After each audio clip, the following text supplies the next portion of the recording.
وتأكيدا على كلامي ان المسجد الاقصى فاضي جدا من المصلين في رمضان، الفيديو اللي قدام حضرتك ده لشخص بيتجول في منطقة المسجد الاقصى كلها، وبيروح لكل مكان في المسجد الاقصى مفضيينه من كل الناس، مفيش حد في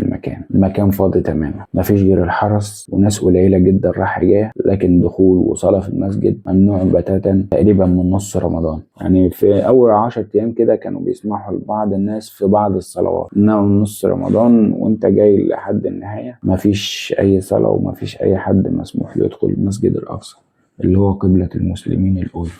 اللي هو ثالث المساجد اللي يتشد ليهم الرحال بعد الحرمين الشريفين،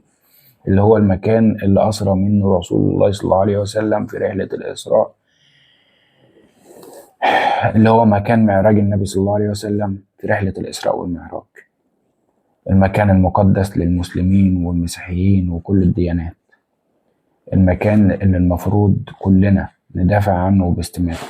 فاضل الوقت من البني آدمين ومفيهوش أي حد. المسجد الأقصى مفيهوش أي حد،